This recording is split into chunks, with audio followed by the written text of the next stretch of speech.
네, 여러분 안녕하세요. 보이는 라디오 외국어의 진행을 맡은 김세준 국쌤입니다. 네, 지난 시간에 자음과 모음에 대해서 한번 살펴봤습니다. 사실 이 자음을 깊이 알아보고 모음을 깊이 알아보고 이런 시간이 많지는 않죠. 이번 시간에는 저희가 특별함을 또 살려야 되기 때문에 모음에 대해서 한번 깊이 좀 이야기를 해보려고 합니다. 선생님께서 모음과 관련되어 언어와 매체, 문법을 공부하면서 알고 있으면 좋을 만한 다양한 내용들을 준비하셨다고 하는데요. 모두 집중해서 잘 들어서 많은 걸 얻어가는 시간이 되었으면 좋겠습니다. 선생님, 그럼 시작해 주시죠. 우리 지난번에 이제 자음하고 모음하고 전체적으로 얘기를 나눴잖아. 그리고 그 자음하고 모음 이야기하기 전에 이제 음절이라는 걸 한번 이야기를 했었지. 음절. 음절 한번 다시 한번 생각 좀 해볼까? 우리 모음 하기 전에. 그렇죠. 음절은 소리가 나는 단위다 이렇게 말씀을 하셨죠. 음은 이제 말의 뜻을 구별해주는 소리의 가장 작은 단위라면 음절은 한 번에 발음할 수 있는 가장 작은 단위. 그래서 가령 뭐 밥 먹자, 그럼 밥 먹자, 4음절로 이루어져 있네, 이런 식으로 판단을 할 수 있는 단위다라고 말씀을 하셨습니다. 아울러서 모음 같은 경우는 혼자서 하나의 음절을 구성할 수 있지만 자음 같은 경우는 단독으로는 하나의 음절을 구성할 수 없다, 이런 얘기까지 같이 해주셨던 것 같아요. 음절이란 말을 다시 꺼낸 이유는 우리가 이제 그 앞에서 다룬 그런 내용들을 하나하나 다 붙잡고 가야지, 그렇지 않으면은 앞으로 진행될 얘기들을 이해하기가 좀 어려운 부분도 생길 수가 있거든. 그래서 오늘 모음을 이야기하기 전에 그 음절이라는 걸 다시 한번 또 올려보면서, 그리고 음절에 결국 그 중심에는 모음이 있거든. 그래서 그 음절의 중심이 있는 모음을 한번 깊게 생각해 보면, 그러면 앞으로 이제 우리가 막다뜨릴 그 음운 변동이라든지 이런 부분들을 아주 이해를 잘 할 수 있을 거라고 그렇게 생각이 들거든. 자, 그러면 모음은 우리가 정의를 어떻게 내렸지? 모음은? 네, 모음은 어떻게 보면 자음의 반대로 정의를 했었는데, 자음이 발음을 하는 과정에서 발음 기관에 장애를 받아서 나는 소리라면 모음은 그거와 반대되는 장애를 받지 않고 나는 소리다 라고 정의를 했었죠. 너무 설명을 잘해줬어. 그래서 우리 그 발음 기관에서 장애가 일어나지 않고 그냥 쑥 하고 공기와 더불어 이렇게 쑥 나오는 소리가 결국은 모음이거든. 그래서 그걸 잘 생각을 해보면 음악 시간에 혹시 연습했던 거 기억나? 아에 이오. 그렇죠. 아에 이오 뭐 가키 쿠케코 이렇게 해가지고 했던 기억이 나네요. 근데 거기서 아에 이오가 결국은 모음이잖아. 그렇습니다. 그래서 그런 거를 한번 이렇게 떠올리면서, 이게 음악 시간에도 우리가 모음을 사용해서 노래를 불렀구나 라는 거를 한번 생각해 보면, 그러면 모음이 그렇게 먼 상대는 아니구나, 그렇게 생각이 들지 않을까, 이런 생각이 드네. 그래서 모음이라는 걸 한번 생각을 해봐서 장애가 없다. 자, 그러다 보니까 모음은 그러면은 뭘로 구분을 할 수 있을까? 모음도 한번 이렇게 분류를 해보는 거야.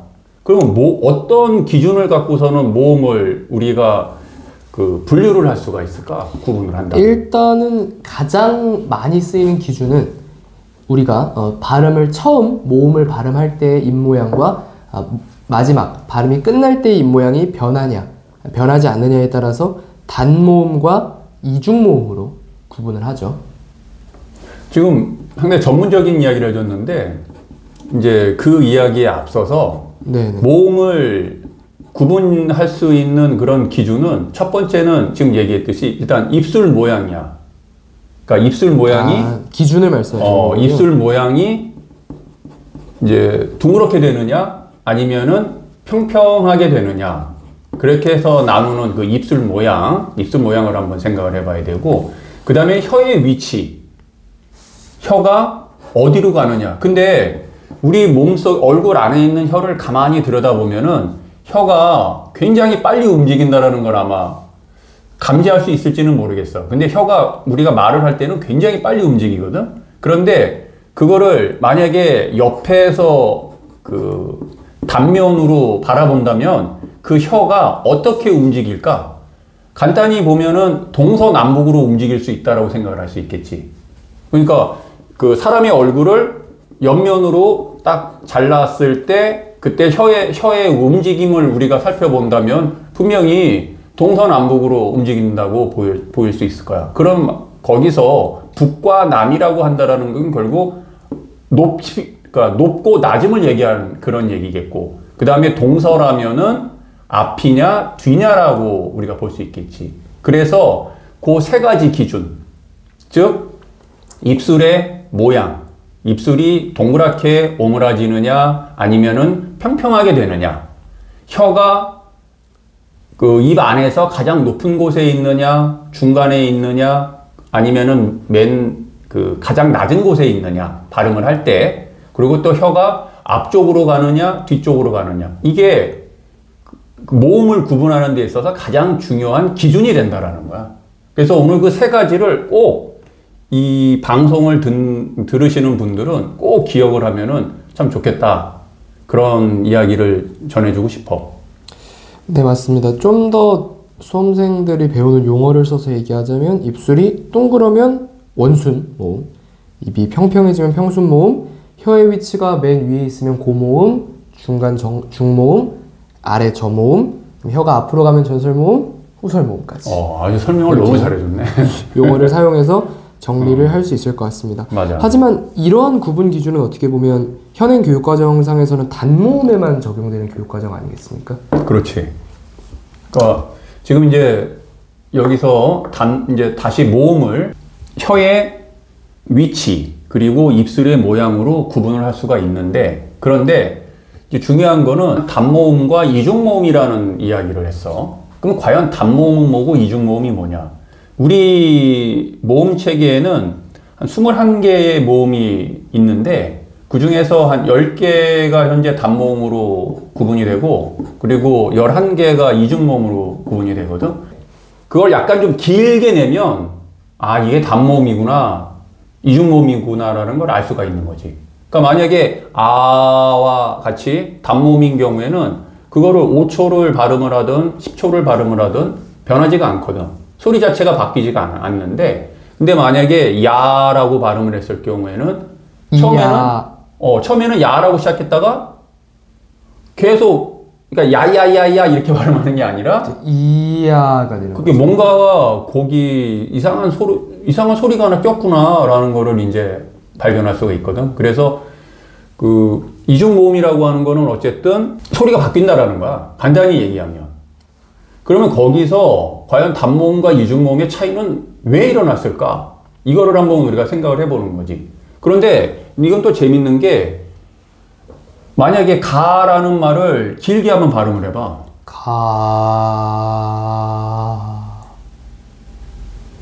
그럼 결국은 뭐만 남지? 아만 남아. 그러니까 그 가에 해당되는 기억, 즉 기억에 해당되는 무슨 소리가 들어간다라는 거야, 야라고 발음을 했을 경우에는. 네네. 그래서 우리는 그거를 뭐라고 얘기를 하느냐, 이건 모음도 아닌 것이 또 자음도 아닌 것이, 그러다 보니까 반모음이라는 말을 하는 거지. 반모음.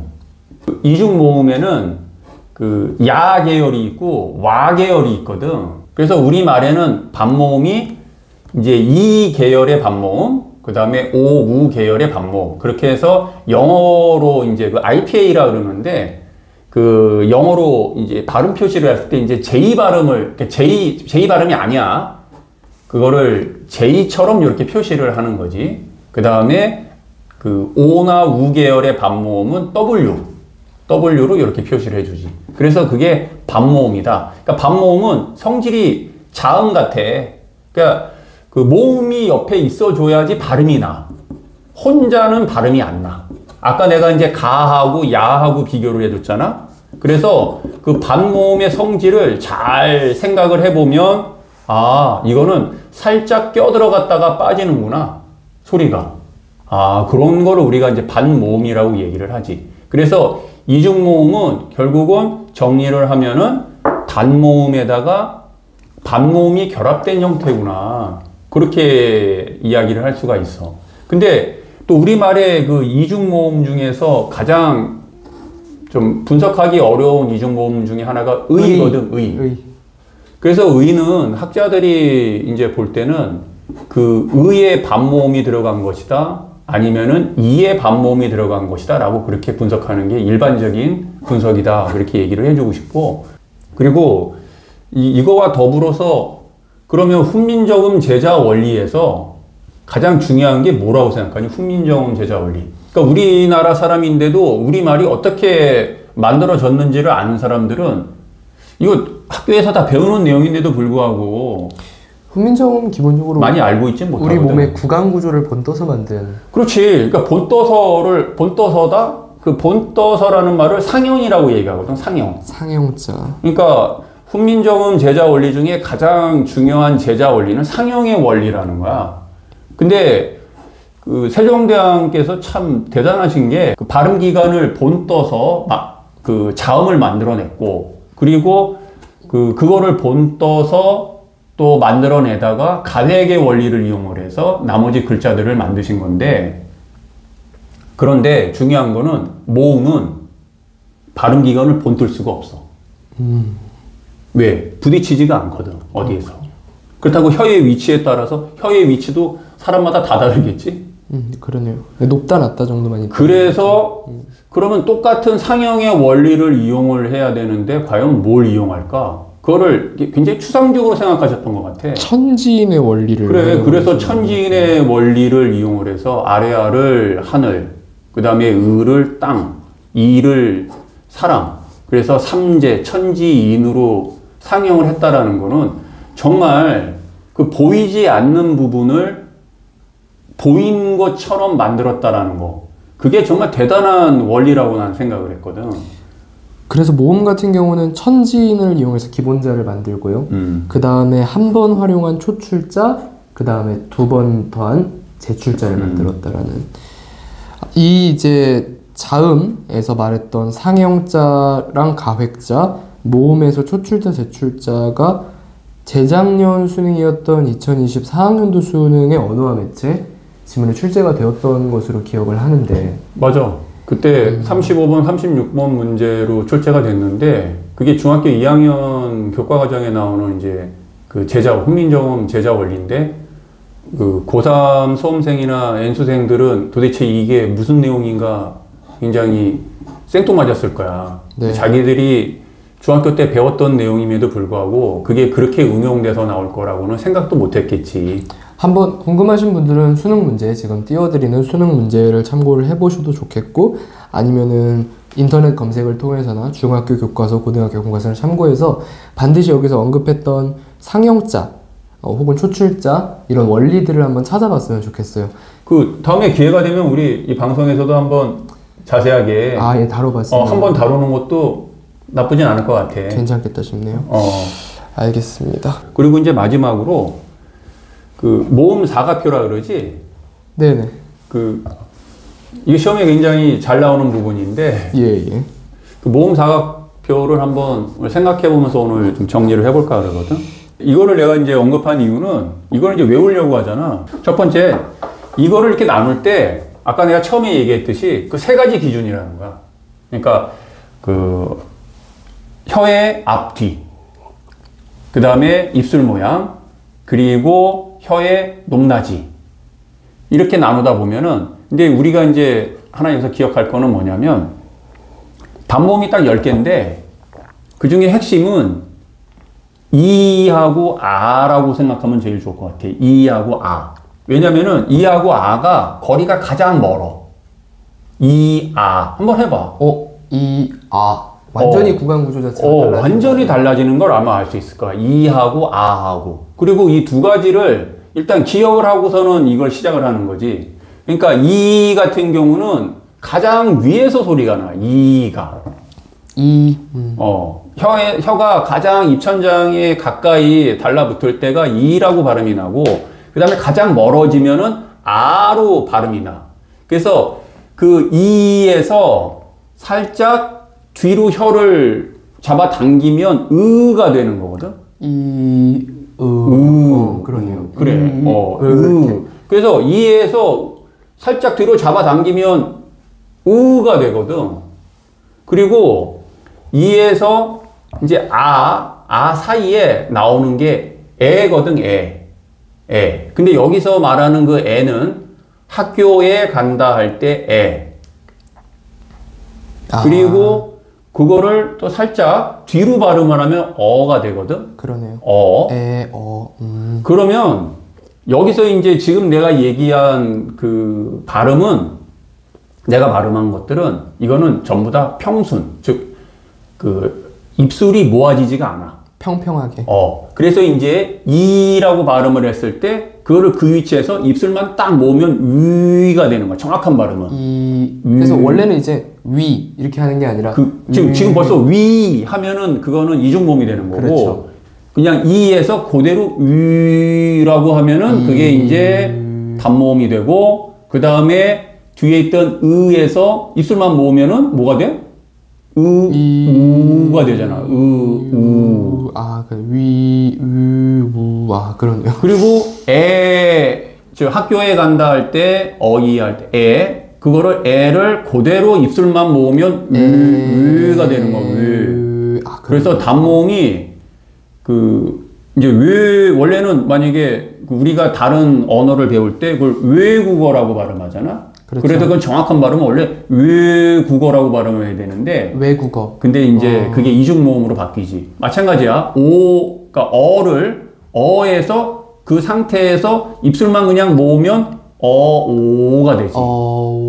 그러네요. 그리고 이제 나머지가 네네. 맨 밑에 떨어지는 그리고 앞에 뭐가 있냐면 애가 있거든. 애기 할 때 애. 그럼 여기서 이제 제일 중요한 포인트는 뭐냐면 요것만 하고 오늘 정리를 해보자. 그 학교에 간다 할 때 애 발음하고 애기 할 때의 애 발음하고 과연 어떻게 구분이 되느냐? 그러면은 이거는 아빠 할 때 그 상태에서 앞으로 혀를 살짝 밀어봐. 애. 그러니까 실제로 애기야 가자 할 때는 입을 상당히 벌린 상태에서 발음을 해야 정확한 발음이 나온다 이거야. 여기에 따지면. 그래서 가끔 모의고사라든지 시험에 보면은 그 학교에 간다 할 때 그 다음에 애기 할 때 그거의 차이점이 뭐냐 그거를 이제 물어보는 경우들이 있어. 네. 왜냐면 지금은 그걸 잘 구분을 못 하다 보니까. 그래서 지금 내가 이렇게 이야기한 내용들을 한번 잘 생각을 해보면 이 모음체계표가 머릿속에 잡히게 될 거라고 생각이 들어. 알겠습니다. 오늘은 좀 모음에 대해서 깊이 탐구해보는 시간을 가졌습니다. 저희는 다음에 더 유익한 영상으로 찾아뵙도록 하겠습니다. 시청해주셔서 감사합니다.